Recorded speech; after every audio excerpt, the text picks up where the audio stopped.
بسم الله الرحمن الرحيم. السلام عليكم ورحمة الله وبركاته. مرحبا بكم في قناتكم مهارات منزلية ويضبية. إن شاء الله كامل تكونوا بألف صحة وعافية.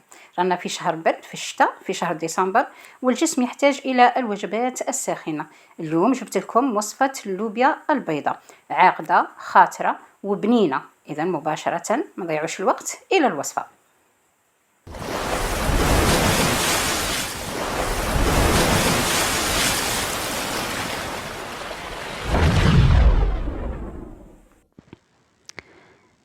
هنا عندي 500 غرام من اللوبيا، كنت غسلتها مرتين مع بعض قطرات من الخل باش نتخلصوا من هذيك المواد الحافظة اللي فيها.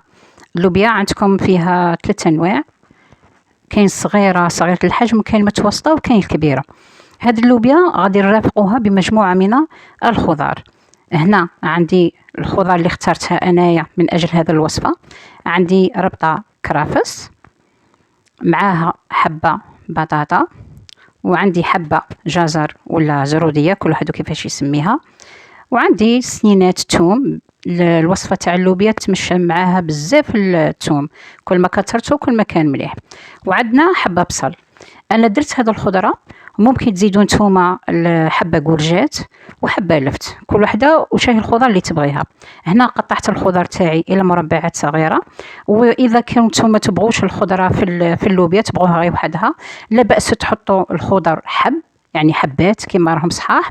من بعد كي طيب تنحوا هذوك الخضر وتستافدوا نتوما في هذا المرق، تستافدوا بالبنه تاع الخضر والمواد العضويه اللي فيها. بالنسبة للتوابل، عندي هنايا ملعقة كبيرة من الملح، ماهيش ممسوحة، ماشي مملوءة مليح. عندي ربع ملعقة من الفلفل الأسود، وعندي هنايا فلفلة حمراء بابريكا. وإذا حبيتوا تزيدوا الحار، تقدروا تزيدوا هنايا الفلفلة حمراء الحارة. عندي هنايا الكركم، يعني نحاول نبعدوا شوية على الزعفران الاصطناعي ونخدموا بالكركم لأن فيه فوائد عظيمة جدا. وعندي ملعقة طماطم مصبرة. غادي نضيفوا 4 ملاعق زيت، إذا عندكم نتوما في الدار زيت زيتون طبيعي هذا أفضل. نرفعوا الطنجرة تاعنا على النار تتقلى. غادي نقلوا حنايا الخضار تاعنا قيس ولا قد ما تطلق الماء تاعها، ماشي تتقلى مليح، يعني واحد الدقيقة ولا 2 دقائق. لما الخضر هذيك البصلة والخضر الكرفس والجزر الى غير ذلك يطلق الماء تاعه، غادي نضيف هنايا اللوبيا ونقليها واحد الدقيقة ولا 2، ماشي بزاف، بحيث نحاولوا حنايا هذيك التوابل وهذاك الماء اللي طلقاته الخضرة تتشربه اللوبيا تاعنا. من بعد غادي بعد هذه 2 دقائق نمزجوا مليح، غادي نمرقوا، نحطوا الماء